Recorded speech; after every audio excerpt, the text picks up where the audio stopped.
Recently, Nike dropped the brand new Mercurial range, and of course we reviewed it, and then we did a head-to-head Mercurial versus X Ghosted, the two most popular speed boots on the market. But they're not the only speed boots, and they might not even be the best speed boots, and certainly maybe not the ones for you. So today, what we're going to do is we're going to look at two other contenders that haven't moved to synthetic and have stuck with giving you knit, smooth, and woven options. It's the new Balance Furon V6 against the Puma Ultra 1.1.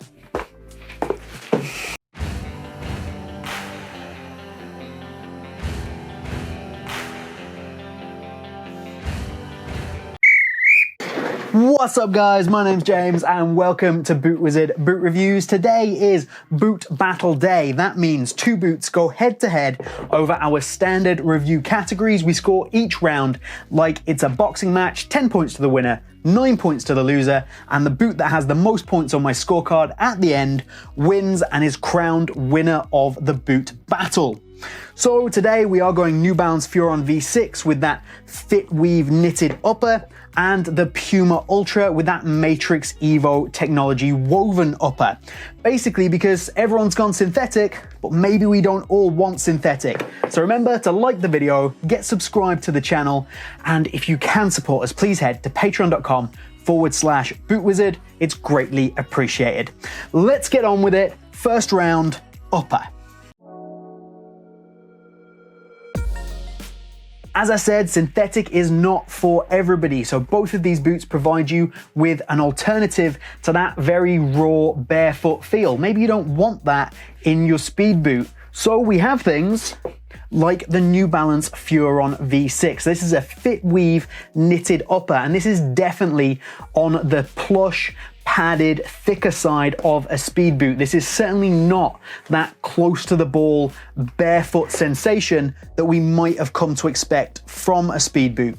Now that doesn't make it bad at all. It gives you an alternative option, and I must say the liner on the inside of here, the softness of the upper overall, these are all huge positives if you ask me, and I think this boot is really, really nice. However, it's not that classic barefoot sensation that you might expect from a speed boot. And we are comparing two speed boots here. On the other end of the scale, we have the Puma Ultra 1.1 with its woven Matryxevo upper.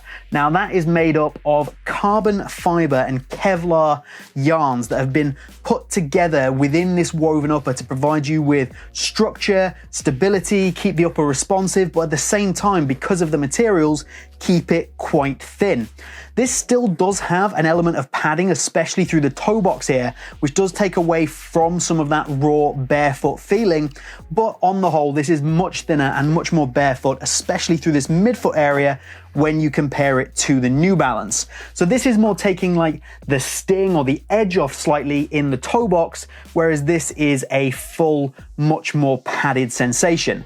So that's all about what you like, but we are talking about speed boots here. So what I want and what I like is definitely going to be the Matryxevo upper. I think this is more technologically advanced. I think the upper itself provides the boot with more responsiveness because of the way that those woven fibers have gone all the way through the boot.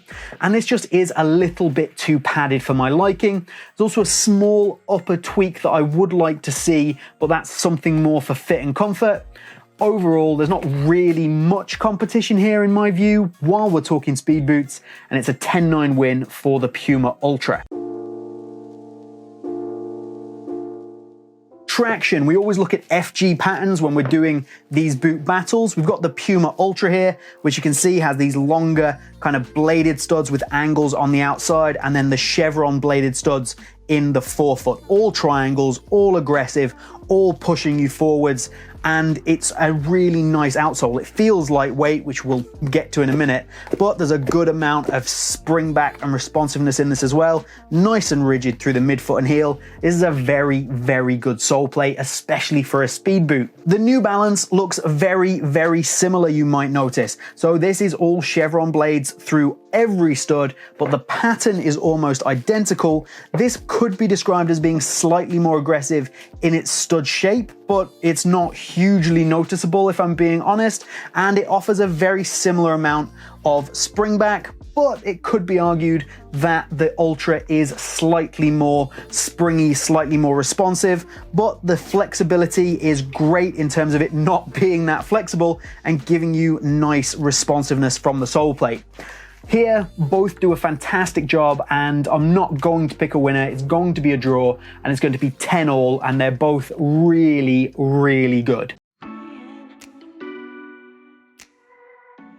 Okay, wait, we're going to start with the Puma because that's the big selling point of the Ultra, and pretty much everyone knows that this comes in at around 160 grams.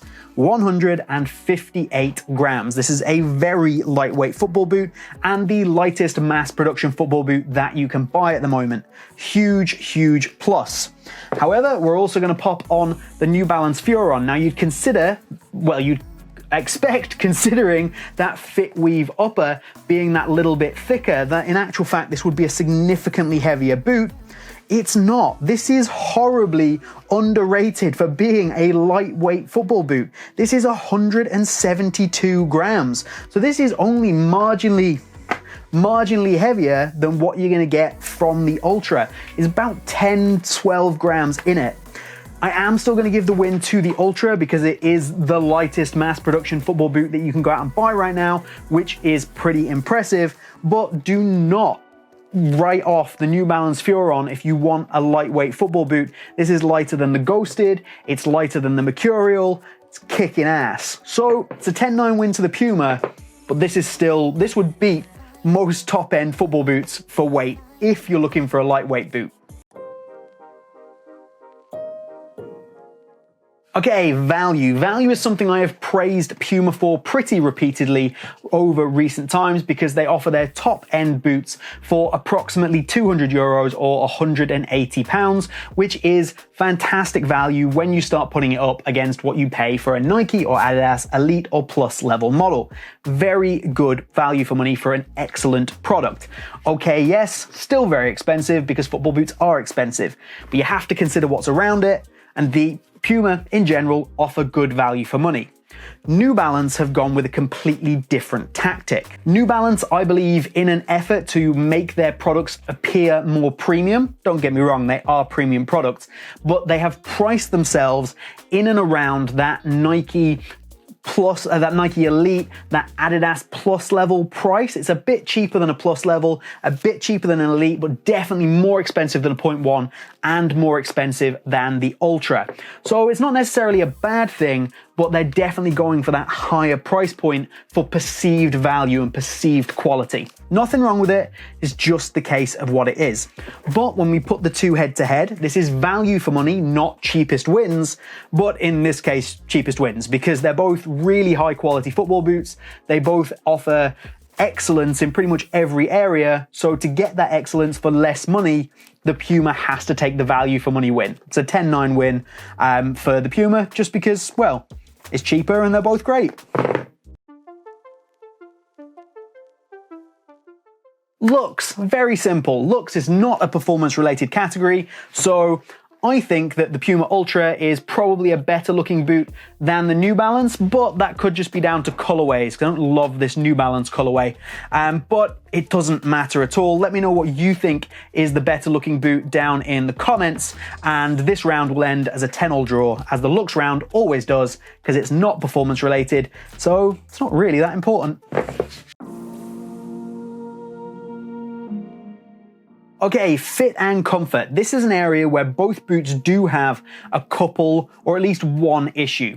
The Puma Ultra, I find, just has a bit too much volume. There's too much volume through this area of the boot here, and I think the silhouette of the boot as a whole could do with slimming down, especially to fit the type of boot that this is, the kind of speed boot. But with that said, it's a great option for people who do have that higher volume or wider foot to be able to get a speed boot that is super light. So can't criticize that too much, but for me, too much volume, and I'm not a huge fan. If you want the sizing advice, it is true to size. If you're worried either way, do go down half a size in these ones. The New Balance Furon V6 Pro, this one does not have too much volume, but because it is a boot that has a reasonable amount of width, it actually suffers from the problem that the GT suffers from, where it has a little bit of excess material through the medial side. So in actual fact, there's just a little bit of a bump or a bulge or some extra creasing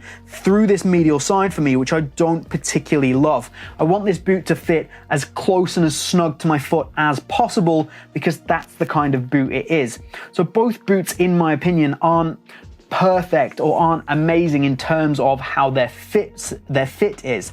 However, they're both very good. In terms of comfort, I think actually the New Balance is more comfortable. That is because it's pushing away from that speed boot raw mentality and it being that little bit more plush around the inside. It just feels more comfortable.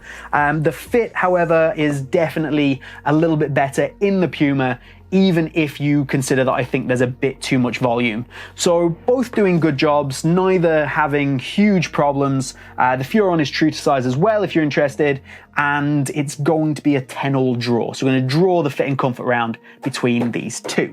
We have come to the end of the battle and the winner is clear, and it is the Puma Ultra. And if we were to continue on with other categories like the lockdown, the responsiveness, the Ultra would take the win there as well. And you know what? I've said this before, I feel sorry for the Furon because this is such a good boot and New Balance have done a very, very good job with this. However, everything that's around it, the new Mercurial, the X Ghosted, the Puma Ultra, they all just have elements that are just that little bit better than the New Balance. Now, I'm hoping that with the next generation, we'll see some advancements and they'll really end up with a competitive football boot here. But beginning of last year, they dropped this. It was so good. And then it just couldn't compete with everything else that came out. So between the two, for me, it is a win for the Ultra. If you think differently, let me know down in the comments. Of course, like the video, suggest what boots you want to see battle next. And if you haven't already, get subscribed and check out my Patreon, patreon.com/bootwizard, where you can support the channel. That's all from me here today. Have a good one, and I'll see you soon.